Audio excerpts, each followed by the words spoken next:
welcome to Politics, a Harry Potter reread podcast that talks about politics in the wizarding world of Harry Potter, because we're real fun at parties. I am your host, Adri, a recovering English major and person who is now recording from her office under the stairs. Dun dun dun. I'm Helene, your co-host, producer, and someone who is grateful not to be in Texas right now. Sorry, Adri. Well, yes, those of us in Texas are having a day. And by a day, I mean a year. And by a year, I mean forever. This is like broke 2020 energy that I don't need in my life. No one needs this right now. And all the same, week as like Valentine's Day during a pandemic. It's just, it's a lot. In the midst of a winter snowstorm advisory and disaster in my state of residence, Texas, that has caused multiple blackouts and senators to run to Cancun with their families, I'm excited to be talking about Chapter 23 of Harry Potter and the Order of the Phoenix, and this chapter's title is Christmas on the Closed Ward. If I wasn't in my office under the stairs, which is quite cozy because, no air circulation down here, I would be under like 10,000 blankets in the house. And I would not judge or blame you one bit. Well, this is the one where Harry isolates himself in fear of hurting his loved ones. Ginny calls him out on his bullshit. Hermione comes to visit for Christmas, and the trio run into a few unexpected friends at St. Mungo's. Well. But before we get to that chapter, this is the place. You know, Helene, what place this is? The place where? The place where we thank our patrons! Yay! But the reason our patrons deserve all the air horns in the world is because they keep the show going. They keep it afloat, unlike Rose with Jack and the Titanic. She did not keep him afloat. She could not keep them afloat. No. But you are patrons. You are a beautiful door that will keep us afloat. You are a door. This is like the worst that I've ever described our patrons, and I apologize. I am sorry. I am feeling a little extra today because life is hell. If you too would like to be a door for our podcast, if you would like to expand the real estate upon said door, you can hop over to our Patreon at patreon.com/AccuPolitics for as little as $2 a month, which gets you access to bonus content for every episode and access to our super secret Facebook group for patrons that Helene just launched. We just made this week. Yes, come join us on Facebook. We love you, and we want to talk about everything, like all the episodes that we've done, and we want to talk about news and current events, and they also want to share all the best Harry Potter memes, because you can never have too many groups on Facebook where you share Harry Potter memes. And also, it wouldn't be a group that I belong to if I didn't share pictures of the dogs every so often. Oh, yes. Which I did today. Yes, a very nice collage of pictures of Emmy, who is a queen. Anyway, so that's $2 a month. $5 a month gets you that plus stickers every 3 months. So like one sticker for every month you've been a patron. You get like a little bundle. And then for $10 a month, you get all of that. Stickers, Facebook group, bonus content, plus magical recipe cards. Because you know what? Magic, period. That's it. Yes, and today's Patreon exclusive content that we're going to be covering in our super secret Patreon section at the end of the episode is going to be another Girl Who Lives segment, where we're going to examine what the series may have looked like if one of the characters were gender flipped, and what the societal implications of that change may have been. This week we're going to focus on the one, the only, Arthur Weasley. I'm so excited for this, you don't even know. He's a pretty rad dude. I'm very excited to talk about him. Well, now that we've done all the terrible things that we've done so up to right now, which is still not as bad as Ted Cruz, it's time for a Potter Watch segment where we discuss the news, I guess.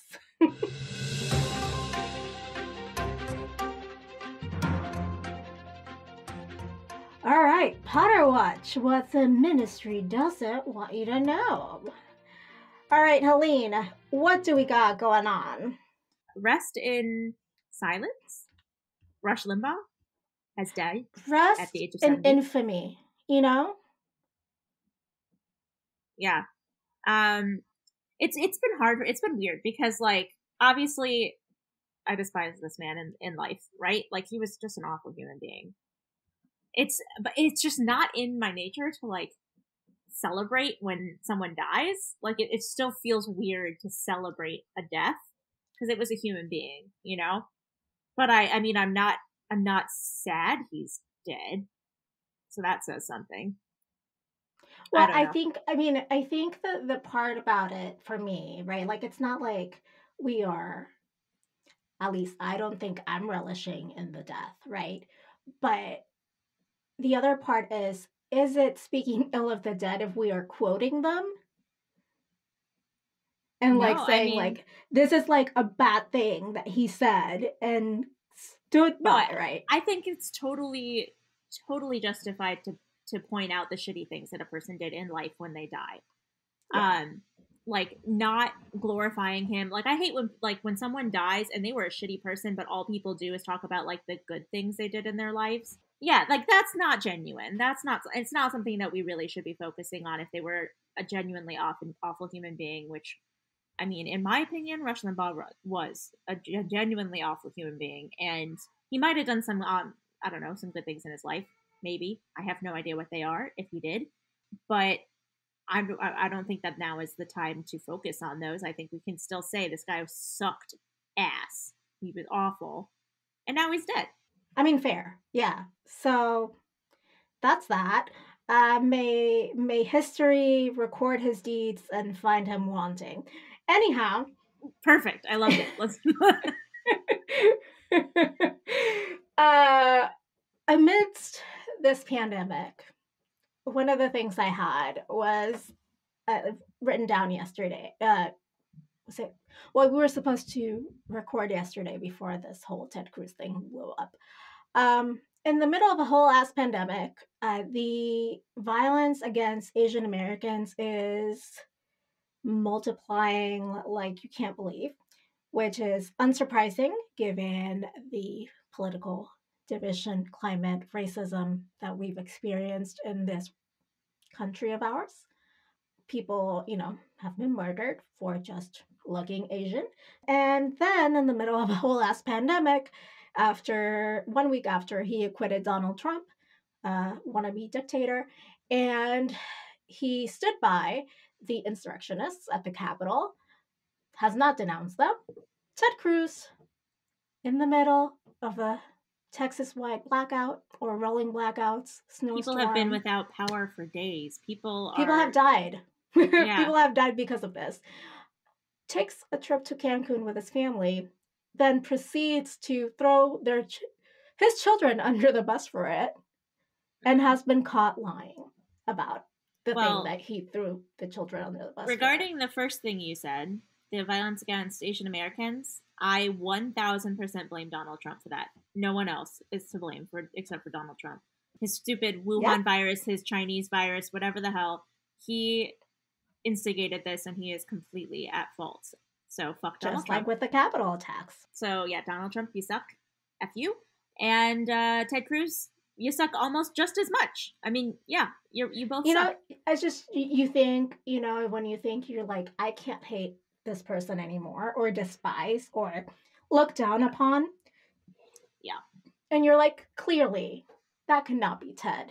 He would not be dumb enough to do this. And then he is that dumb and craven because he thinks he can get away with it. I mean, the sad thing is, like, the only thing that guy had going for him is that he seemed to only care about his constituents and no one else. And now he doesn't. And now it's like, no. My apologies. He doesn't care about anyone. Which Texans don't know him. Texans? Who? Motherfucker. Yeah, and that's it. Like, the people still suck. Congratulations. Newsflash, breaking news. People still stuck in 2021. It didn't stop in 2020. They sucked in 2020, but wait until you see what they have done in 2021. At least Rush Limbaugh did us the favor of dying.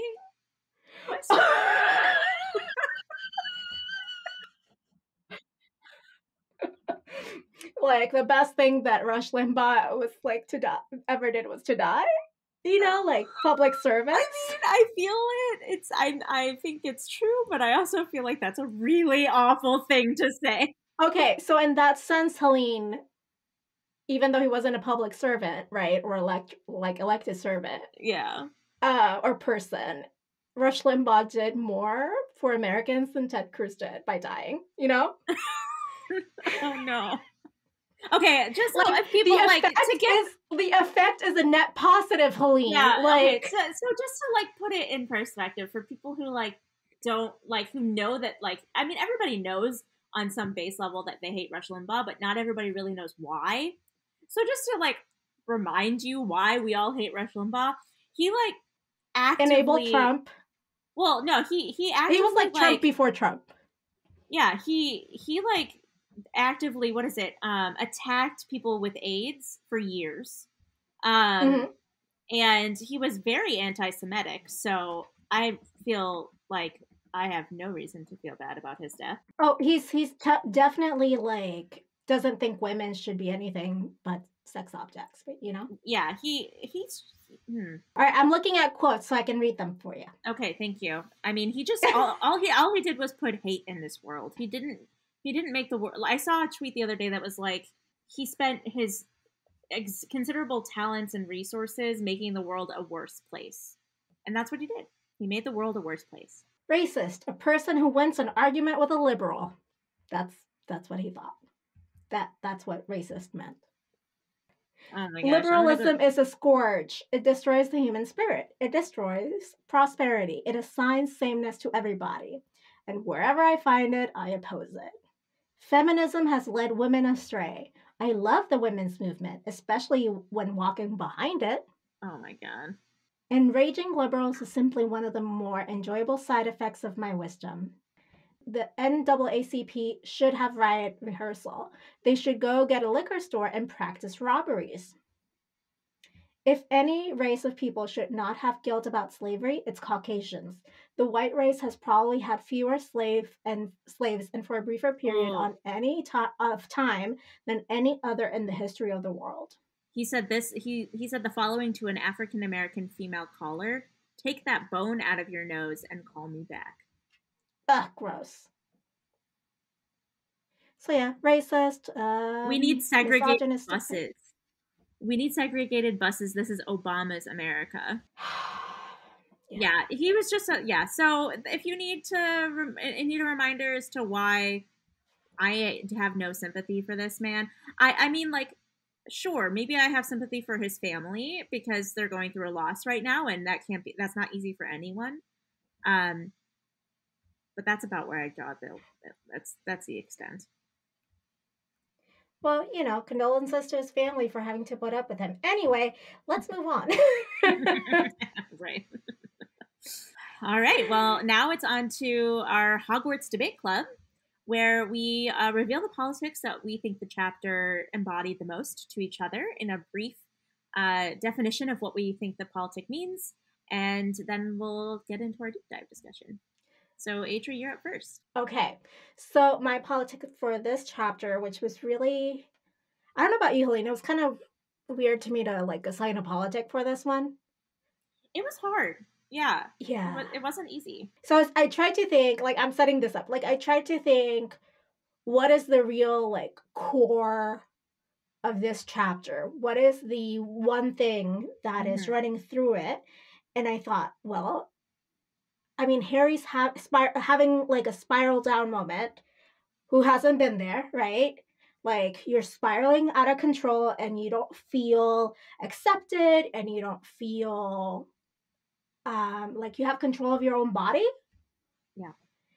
And you don't have agency of yourself, and like these are sorry, that is your politic. You don't have control over your own body, and you don't, like, as a woman, I mean, like as a menstruating person, I feel that, like, oh yeah, you're like, oh, what is this? It's, it's when my you body just get decided to your bleed today. Cool.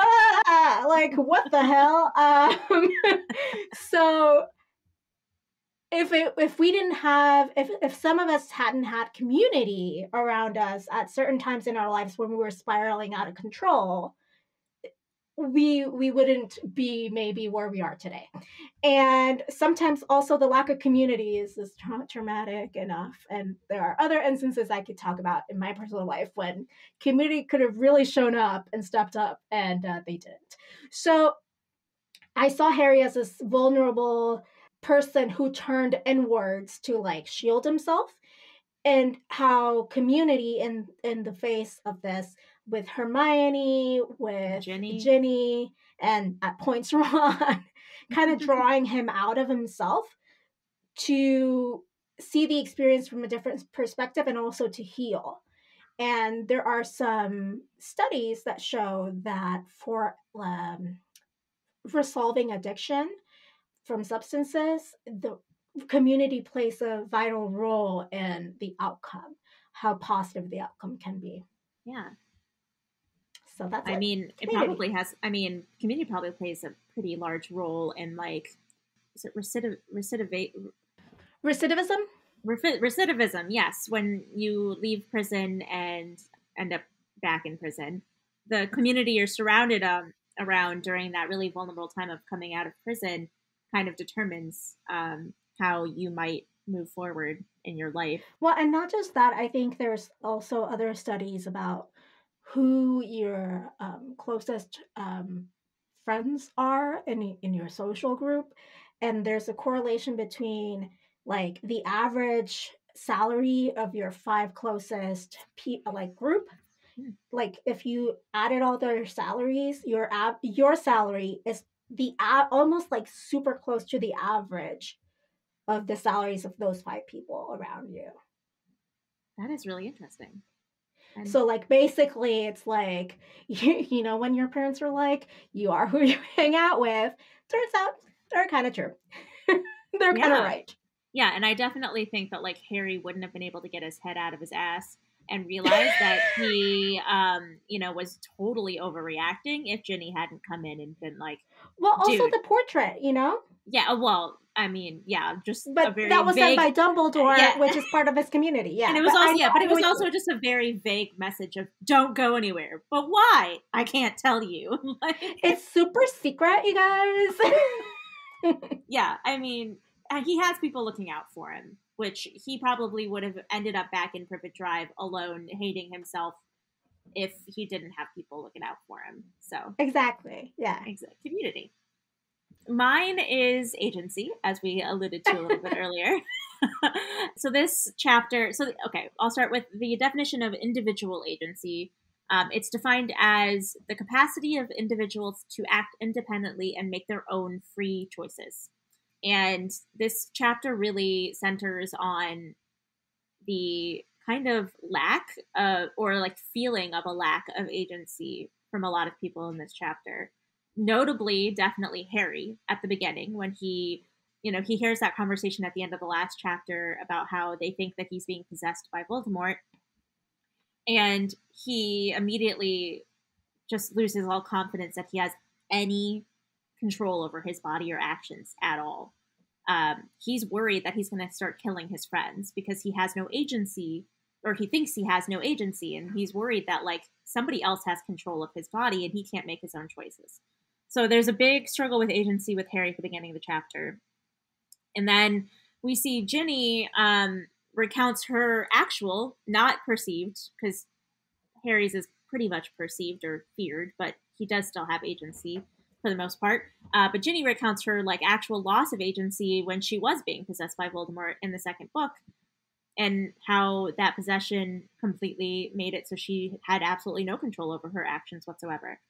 And so that's kind of like a traumatic like revisiting for her. I feel really a lot for Ginny in this chapter. I can't remember if I Yeah. did I make her my chocolate. I don't know if I don't think I made her my chocolate, but I should have made her my chocolate because she's amazing. Um, in this chapter. And then I did kind of it kind of all came together for me at the end of the chapter. I was reading through. I always do. So what the way that like my process works is I'm reading the chapter, and usually pretty early on in the chapter, my mind just like latches on to something. I'm like, ooh, my politic could be this, and then it kind of becomes a self fulfilling prophecy where I see that as I'm reading the chapter in all these different places. And I get to the end of the chapter when the trio's trying to find the tea room, and they stumble upon the long-term basically mental health ward of St. Mungo's and run into Gilderoy Lockhart and are accidentally like trapped into spending time with him. And then eventually find Neville and meet his parents. And it's just so, I mean, not coincidental, maybe like it's fate that the people that they run into at the hospital happen to be people who, because of their condition, have a degree of a lack of agency. When you don't have control of your mind, you don't have control of your actions, and you don't really have control of yourself. Your mind isn't there to really like make those decisions soundly, or even to remember that you made those decisions. So unfortunately, like Lockhart, while he is mostly there in the fact that he like it is coherent and can speak in full sentences and all that stuff, he doesn't know who he is. Well, he knows that he likes giving out autographs, which Yes. is interesting. Exactly. Yeah. He has like little bits and pieces of his old personality for sure, but a lack of self knowledge definitely I feel like leads to a lack of self agency. And then Mr. and Mrs. Longbottom, I mean, they literally need someone to take care of them 24/7. Like they can't survive on their own. So, I mean, not being able to take care of yourself is a lack of agency in itself. Well, I think that particular example you're talking about is where both our politics meet. Yeah.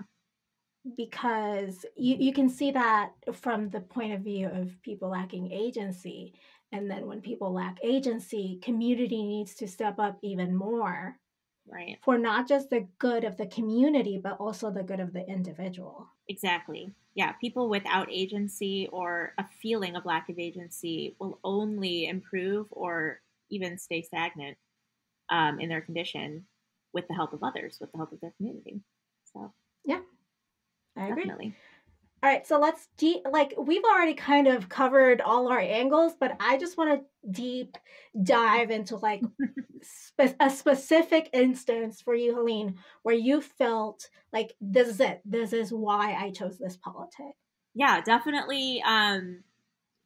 Harry's whole freak out at the beginning really, really hammered it in for me, where he was just worried that he's like, I have to leave right now because I could literally murder my friends and family and people I consider family at any moment and not have any control over it. I have no control over myself. The only thing I can possibly do to keep everybody safe that I care about is to surround myself by people that Voldemort could literally care less about, because why would he want to kill people that he, I'm just going to isolate myself in Privet Drive and I'll be fine.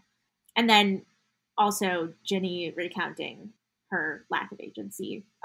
Definitely being possessed is definitely something that makes you lose all sense of control over yourself and your actions and your free will. So very, very poignant. What about you? So for me, it was the moment where Ginny was sitting down explaining what it was like to be possessed by Voldemort. So we have the same. Yeah, but yours is for a different reason, and I like it. Yeah.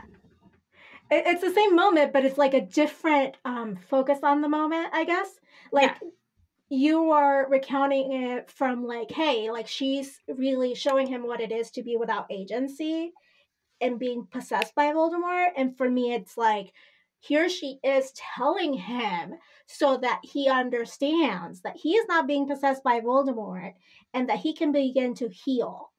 Yeah, I also see it as a moment of her being like, you're not alone in this either. Vulnerable. Yeah, community. That's what I'm saying. Like, yeah, just exactly. for him to heal. Yeah, just, you know, even if it helps him put it into perspective, like, oh, I'm actually, you know, I'm it's not as bad as I thought it was, but it's also like, I have people who can relate to me, and therefore I don't feel like I have to deal with this alone. So you feel like that. So is who is your character for that particular politic?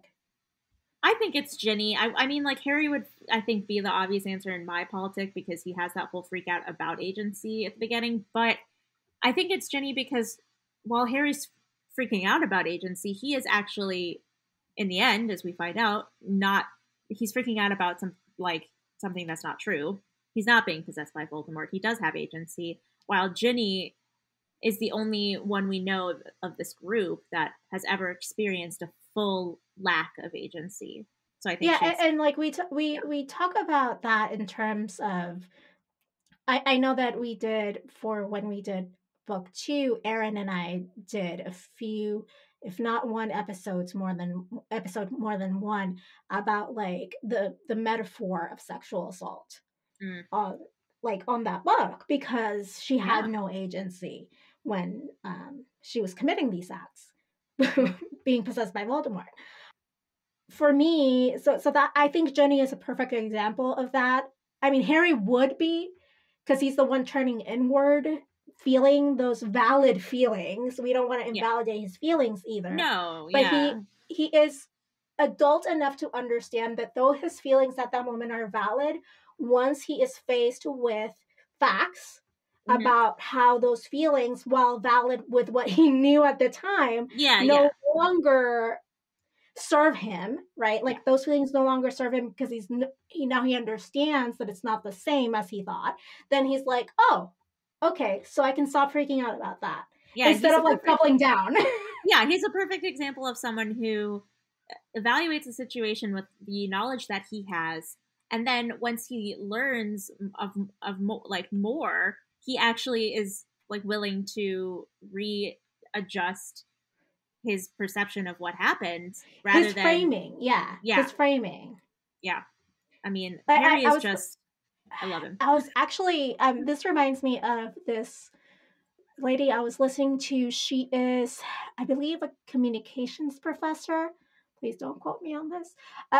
But she was talking about how the amount of facts that we throw at people to try to convince them will only reinforce their preconceived notions. It won't change their mind unless we can change their framing first. So it's not, when we are talking with someone who we disagree with politically, for instance, or morally, or however, we cannot change that person's mind unless they are willing, like Harry, to change the framing of the situation before you introduce facts to it. Yeah. And the only reason, well, not the only reason, one of the main reasons why Harry is able to do that, make that shift, is because he trusts the people who are telling him this, who are reframing the situation for him. This is a throwback to what episode? It's two episodes ago, 3 episodes ago, where you were talking about how you will more easily accept information given to you by people you trust. Of course, it's all about trust and community. Like, imagine if like Gilderoy Lockhart was telling him this, he'd be like, fuck you don't know anything. You have proven or something. You have proven again and again that I can't trust you, that you don't have my best interest at heart, and that you don't know what the fuck you're talking about, right? So it sucks that we are all liable to that. I certainly trust the information from people I like. Like I'll watch CNN, I'll trust them. I watch Fox News, don't trust them. Exactly. And they could be saying the exact same thing, right? But, which they don't, but like, let's pretend. I was gonna say.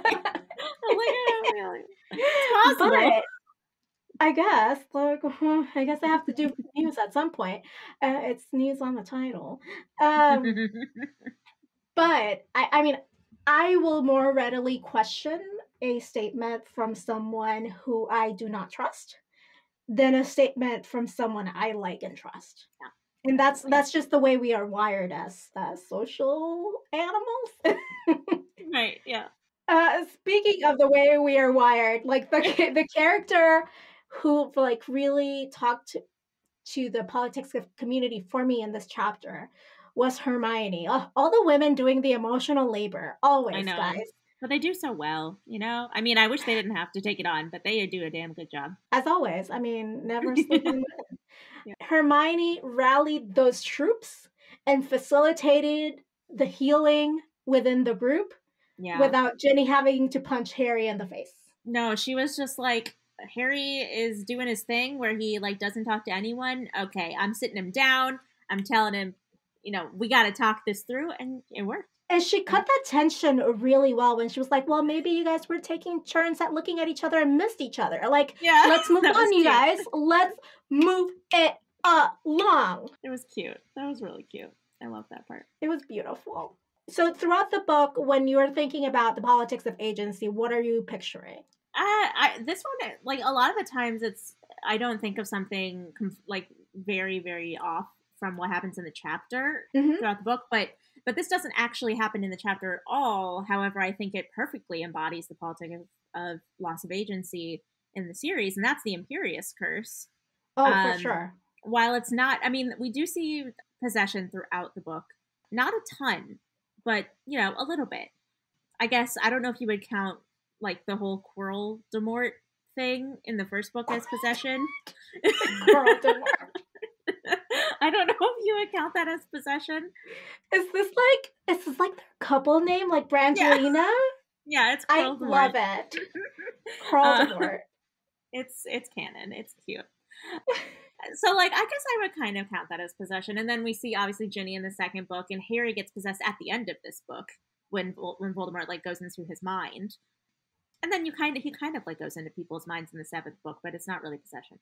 So, yeah, we see possession, but it's not really, like, a huge theme or big recurring theme in the books. But the Imperious Curse is literally the stripping of someone's agency so that you can do your bidding through that person's physical body. And terrifying, and I don't want to ever have to experience anything like it. But yeah, it definitely embodies the politic quite a bit. And Harry is like one of the only people we really see, surprisingly, in the series that has successfully resisted the Imperious Curse. So, just interesting to me. Well, for me, the politics of community are the most obvious, with not just the Order of the Phoenix, but Dumbledore's army. And we see a glimmer of this when Harry gets his textbooks for Christmas from Sirius and Lupin, I believe. And he's like, oh my God, these are great for DA lessons. So he's integrated into that community. I was just going to say, I love that that's the first thing he thinks of when he opens them. It just makes me so happy. Well, but that's his real community. And it's not, I think Harry is the best kind of leader for this specific situation, because he's not reveling in the fact that he's the leader. He's thinking about his community and how to best serve his community, not like, well, I'm in charge, so whatever. Yeah, I think a big part of Harry's personality is that he is very selfless. You see that with, you know, his first instinct being, oh, I can use this to help my friends, to help make them better. Keep them alive, you know? Exactly. And then you also see it when he's talking to Nigellus Black, or is it Phineas? Phineas Nigel? Yeah, Phineas Nigellus Black. Yeah. In the portrait in this chapter, because he's like, oh, well, you're leaving because you're being selfish and you're worried that you're gonna hurt yourself or whatever. And then he's like, oh no, it's not that. You're being noble. You don't want to hurt other people. That's why you're running away. Oh, so you're stupid then, is what you're saying. It's basically what he told him. Yeah. His innate selflessness is just It isn't. It's interpreted as nobility, which I mean I don't think is a bad way to define it, really. Well, at least he didn't go to Cancun, is all I have to say about that. Now that wouldn't be noble. That Yeah, wouldn't have been a noble act. That's just like, that has no house. You know what I mean? Like, Ted Cruz is no Harry Potter. I'll give him that. Harry Potter is no Ted Cruz either, so we're good. Well, good for him. Good for him. Yeah. Anyhow, let's talk about things that make us sad, like Ted Cruz, and then also things that make us happy, like Harry Potter. Oh my gosh, I love it. Let's do it. Perfect. I have redeemed myself from the last time that you ruined my transition into the segment. Man, I was like, should I ruin it just to make her more upset? But no, I liked that transition. I liked your transition last episode too. I didn't mean to ruin it, but things happen. What was your Dementor this chapter, Adri? My Ted Cruz, if you will. Yeah, my Ted Cruz. We're gonna rename the segment. Okay, so my Ted Cruz is a little bit abstract, I think, but I will explain it. Okay. My Ted Cruz are the stitches and how they are bundled up in this chapter. Molly reacts to Stitches with horror and like, why would you do this to yourself? Like, you don't even know. It's a different culture. It's a different wound. How dare you use like primitive medicine, right, to treat something like this, da da da da da. And Arthur is like too enthusiastic to try Stitches, which is a concept he kind of understands but doesn't really know, and he doesn't quite understand why trying that, and in the way that he goes about it might be problematic. The reason this resonates with me is because I have seen both reactions, if you will, to my culture, to my food or whatever, the food of my people, or even things in my culture, right? And obviously, I can shit talk my culture all the fuck I want, because guess what? It's mine, but no one else can do it. Anyway, people outside the culture, I guess. So when people are like other me in ways of like, oh, that's like, you don't know that, or like, why don't you know that? I'm like, well, because I grew up in a fucking different country with different like media. Fuck you. Do you know all the things I know? Well, no. Fuck you. Sing to me all of Ricky Martin's songs in Spanish. You fucking can't. Shut up. When I go through shit like that, and these are microaggressions. These are not even like the worst things I've ever gone through. It fucking sucks. But you know what sucks more? When I get like exoticized. Like, oh, you're so exotic. Look at your skin color. Oh my God. You know, like shit like that. You have such pretty long lashes, must be because you're Puerto Rican. And I'm like, bitch, like I am the same foundation shade as you. I can be white presenting depending on like the things I do or how I dress or how whatever. And like the things that you say about me, you mean them as a compliment? Or like, you know, or shit like when they mean it as a compliment, like, you don't even sound Puerto Rican. And I'm like, what the fuck is that supposed to mean? What does that mean? Do I have to talk with an accent? Like, do I have to be more exuberant? You know, things like that. Because I'm usually very reserved, like, upon first meeting people. Like, I'm not this full, like, person that I am with friends. But, like, I'm just like, I don't, like, understand. Which is why I also refuse to wear hoop earrings. And I'm like, no. I am not giving people the opportunity to be like, see, Puerto Ricans, they love hoop earrings. And I'm like, fuck you. No. Yeah. Like, it's not because I don't want to be seen as Puerto Ricans. Like, I just refuse to, like, become that, like, fetish for people. Yeah. No, and that's definitely as hurtful as the other part, as the, like, bad parts. Yeah, I can definitely see Arthur's reaction being like fetishizing a different culture, and Molly's definitely being like intolerant. You know, well, yeah, well, the like it just reminds me of like people who don't understand like holistic medicine or whatever, and they're like, well, that shit doesn't work. Why would you even try that? When there are cultures where like that is like their accepted way of doing things. And I find that a lot of like sometimes like historians, even like well-meaning people, right? They'll say something like, "Oh, you could see that this culture does this for X reason," and then I'm looking at it and going like, "Yeah, that's not what they said." Like, if they speak Spanish or whatever, and I have some historical context around it from things I know or things I've researched or whatever, and I'm just yeah, like, yeah, like you're kind of grasping it, but you're not grasping the full extent of it. And like someone who used to do that job very well in ways that, and I mean very well in terms of like, I never felt like he was fetishizing the other, quote unquote, the other. In fact, I don't think he even saw people as quote unquote the other, was Anthony Bourdain. I don't know enough about him to May he comment on rest in that. peace. So he had this show about like, traveling the world and I know he was getting to a know people. chef, right? Yeah, and Okay. getting to know people and their culture and their food. Like it was more like a food travel show, but with a documentary feel, like a more of like also Okay. cultural ties.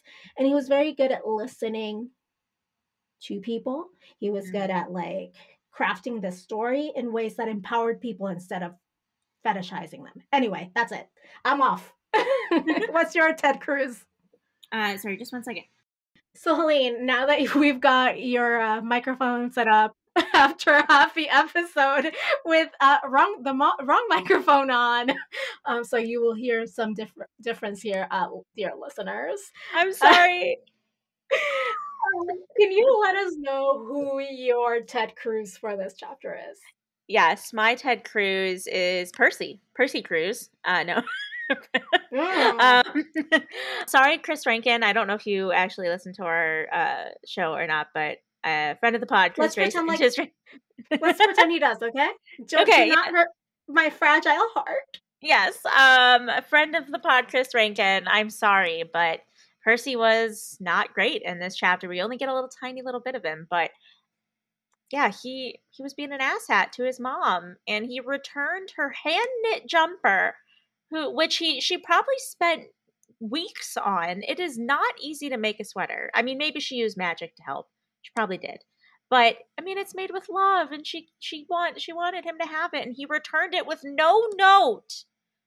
I mean, like, okay, you can be on the outs with your family, but if they send you a gift, you're just gonna return it? That's so rude. I Super rude. Agreed. just made me sad for Molly. All right, but who's our Harry in this chapter, or our chocolate, if we will?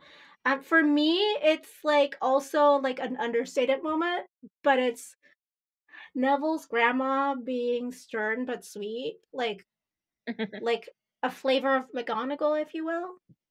Yeah, I guess. Yeah, I could see that. I do kind of regret not putting down Ginny because she was a fucking delight in this chapter. One of my favorite Ginny moments in the series. But I did You put say that Harry. every time Ginny does something, like she breathes, and you're like, "This is one of my favorite Ginny moments in the series." They're okay. You caught me. All Ginny moments are my favorite Ginny moments in the series. Ginny exists. This is my favorite Ginny moment in this series. Right. Nope. That's very, very accurate. Good point. No, I should have put her, but I put Harry's empathy and internal struggle towards protecting Neville at the end of the chapter. We see, since we obviously see the book through Harry's eyes, we get to see his entire inner monologue this whole time when he notices that Neville's in the same ward, and he knows why. He immediately understands what's going on because Dumbledore told him what was going on with Neville's parents last book, I think, and his like immediate need to just protect Neville and make sure that he's not embarrassed and that his secret gets kept if that's what he wants. And of course, he didn't succeed in that because they all find out, but that's not Harry's fault. But he definitely just really feels for Neville at the end, and I feel for him, feeling for Neville, and I also feel for Neville. Yeah, no, Neville's backstory is to me at least. Sometimes even sadder than Harry's, even though, Harry was with like abusive family members. But Neville, even though he has his parents like physically alive, he will never really know them either. So, what comfort is Yeah. that when the connection like that isn't there, you know? Yeah. I definitely wouldn't want to have to choose between the different situations, but Oh, no, no, no, of course not. yeah, I in my in the end, I do think that Harry probably has it worse in the fact that he literally can never see or interact with his parents again, but Neville doesn't have it much easier at all. So, Yeah, I mean, it's to me, Neville's parents signify the agony of hope. yeah. Like, imagine waking up every day thinking, like, maybe today they will, you know, they will get better. All right. So last week, we asked our listeners what other inventions would they have liked Fred and George to make? What was the response, Helene? So our first response is from Angelina Fiore on Instagram. She said the extendable eye, so like the extendable ears, but for vision instead. Like a telescope. Got it, got it. Like it, Yes, like yes, it. but like a really long telescope. um, and then some other responses we got. One was from our editor Allison. She said, "As a former teacher, can you imagine wizard fidget spinners? Otherwise, I would love a broom GoPro." Okay, I love all of this. Yes, yes. Yes, those were great. And then Decatur Wine Poet on Instagram said, "A decanter that magically refills with your favorite wine." Ooh, yes, yes. You know what? I think I need that. Like, or also like a mood flask, depending on the mood you're in, it kind of Yeah, it like yeah. it's like the room of requirement for liquor or drinks. I like it.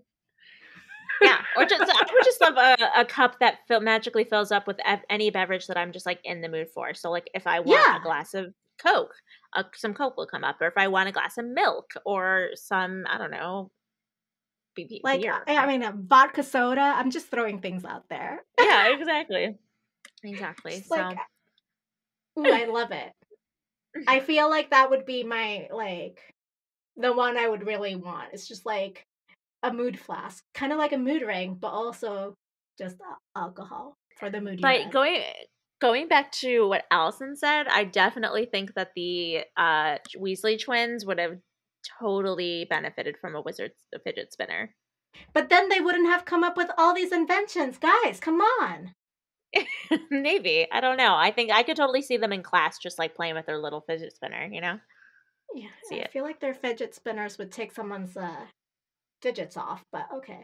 Yeah, like it's instead of a biting or no, the fanged frisbee, it's a fanged fidget spinner. Yeah, something like that. Yeah, yeah.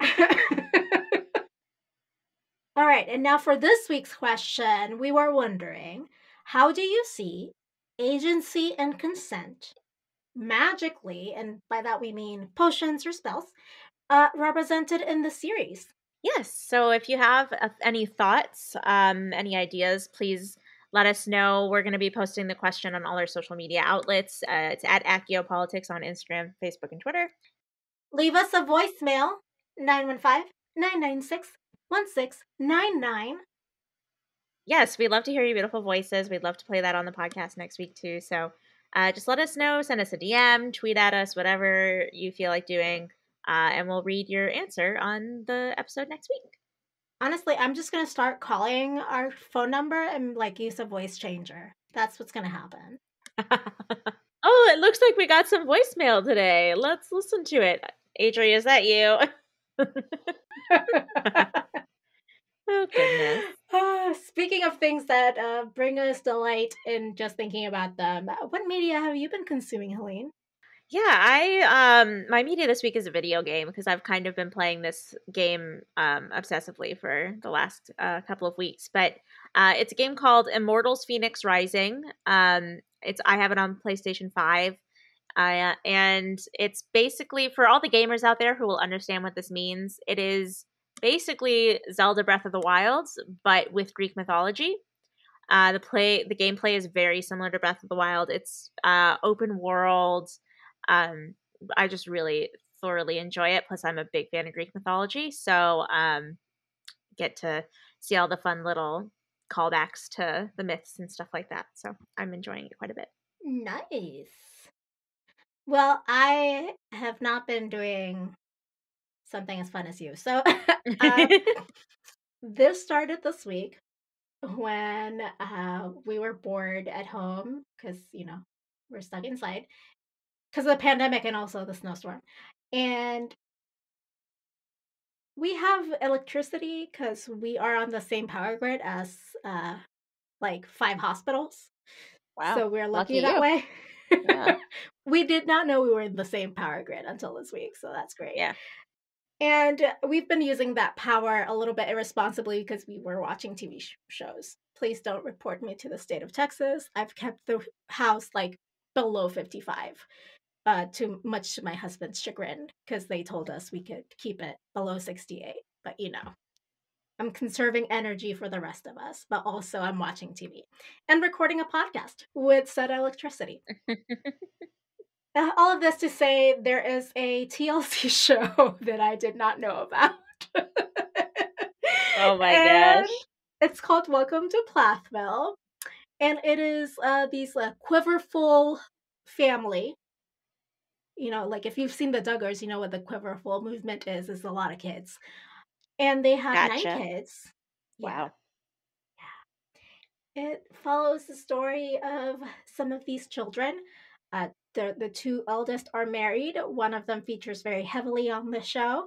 His wife is, spoiler alert, not the mom's best friend.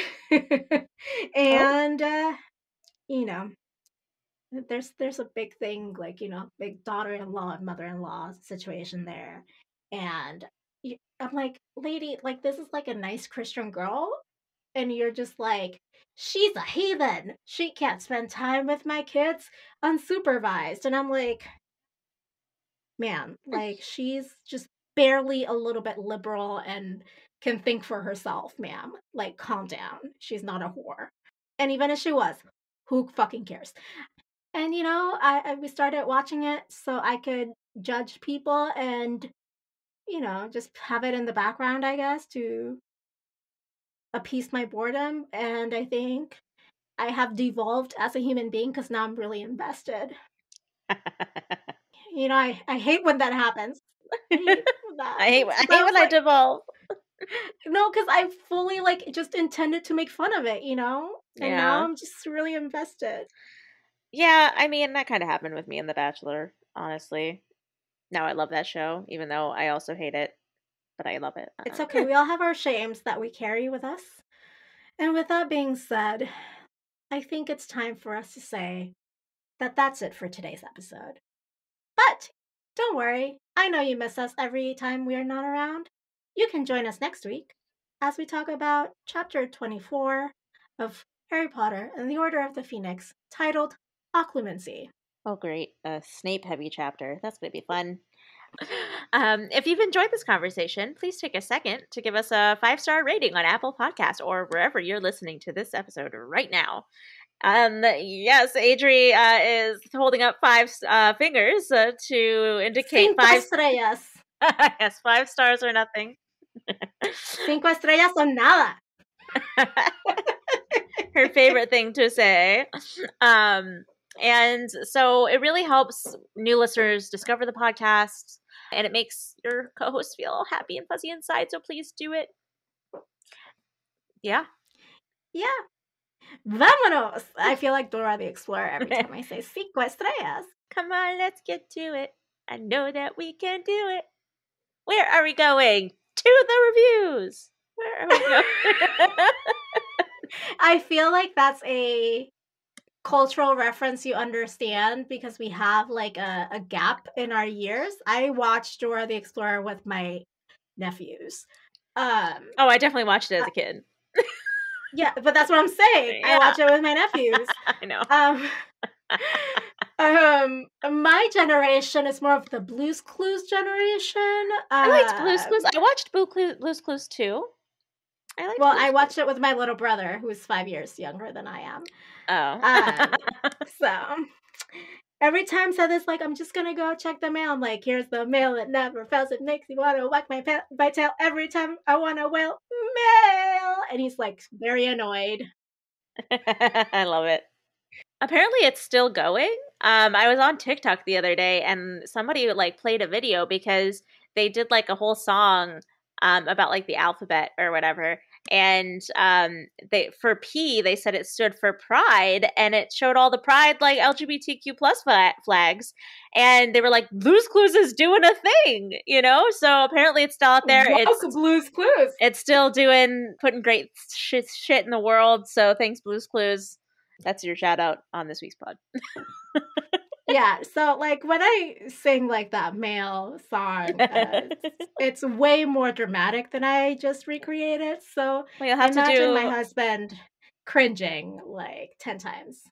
To hear Adri's full rendition of the male song from Blue's Clues, pledge $2 a month or more at patreon.com/AcioPolitics. That's what's gonna make it. That's what's gonna make it happen, you guys. But until then, politics managed for those of you who are not patrons.